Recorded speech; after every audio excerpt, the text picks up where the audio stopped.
Hey everybody, welcome back. Today we're going to be picking up with question 6, which is all about single cycle processors and in particularly an LC2K processor. And we're going to be evaluating kind of how different timings impacts the performance of the architecture. So we're going to go ahead and get started. So the first question asks us, given these times right here, what will the clock period be and which instructions take the longest to execute? Okay.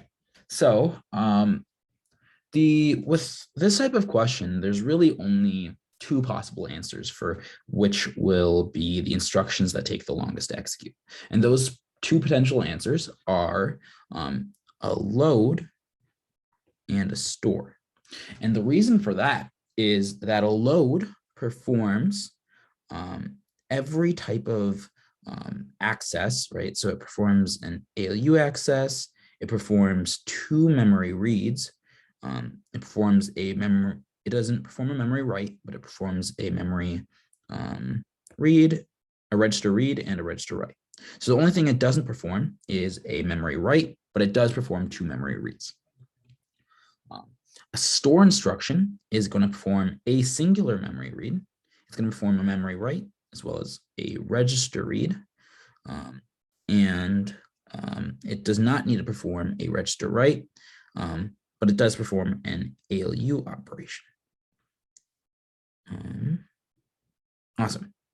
So these are kind of two options. And so if we can, because every other type of instruction is going to be performing less operations than these two instructions and the same types, these are really the only two possibilities. And so we can calculate the clock period for any single cycle processor by calculating the slower or the slowest of our instructions. So a load instruction is going to take, it's going to have 2 times 30, which is going to be 60 nanoseconds, plus it's going to have no 45 nanosecond time.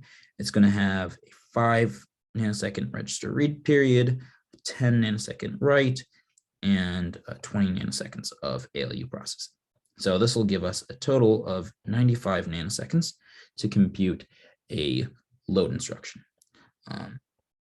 For a store instruction, we're only going to have 30 nanoseconds worth of memory read time, just the initial loading of our instruction. Then we're going to have 45 nanoseconds of register or memory write time. We're going to have 5 nanoseconds of register read time.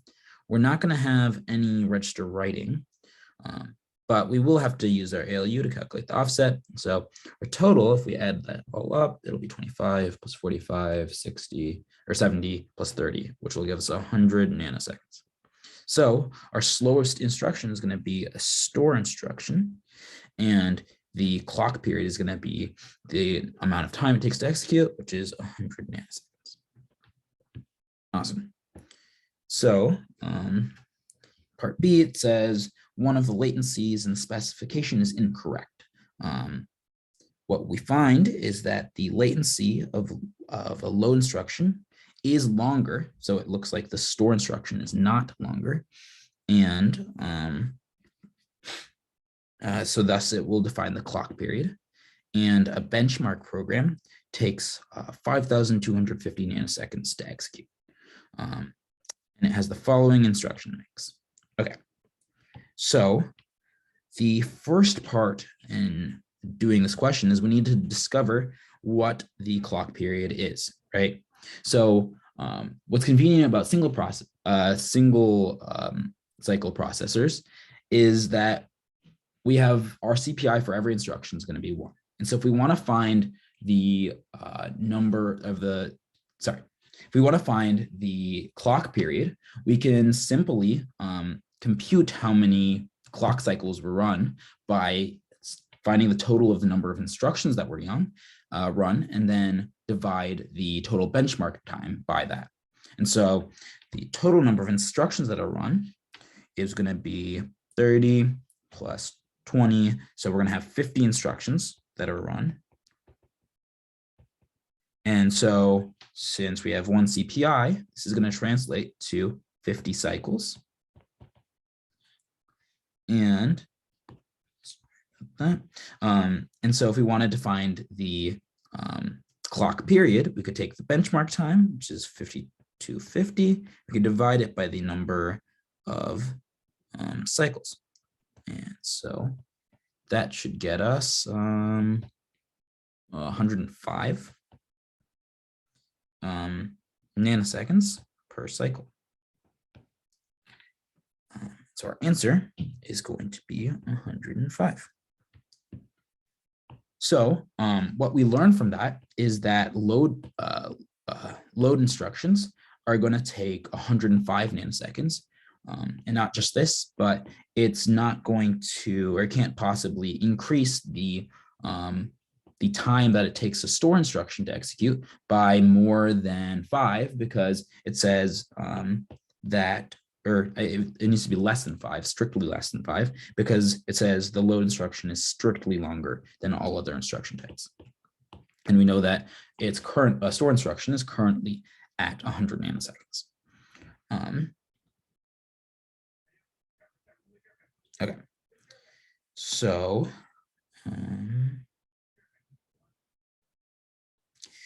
we really only have 2 options. So if we look back at, I'm going to switch colors really quickly. So if we look back at this kind of diagram, diagram that I drew earlier, the only things that a load instruction performs that a store instruction does not is an extra memory read and a register write. And so for a load instruction to take 105 nanoseconds, we can kind of evaluate the possibility of increasing either of these. So if we needed a load instruction to take an extra 10 nanoseconds, right, we're going from 95 to 105, we would have to increase the memory read time by, since we're performing 2 reads, it would be 10, so it'd be 105 minus 95 divided by 2. And so we'd have to increase the memory read time by 5 nanoseconds. The problem with doing that is that we'd also increase the store's execution time by 5 nanoseconds.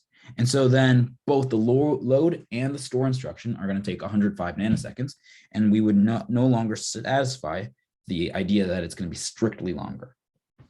And so it looks like we can't just increase the memory read time. However, what we can increase is the register write time, right? So if we wanted to add 10 nanoseconds to a load, because it only performs 1 register write, we could say that the register write is now going to take 20 nanoseconds, right? And so then our total execution time or cycle time for a load instruction is going to be 105 nanoseconds. And so the core ideas, I'm not going to write a full explanation, although you might want to on an exam, is 2 possibilities. We have increasing our mem read, and we have increasing our register write.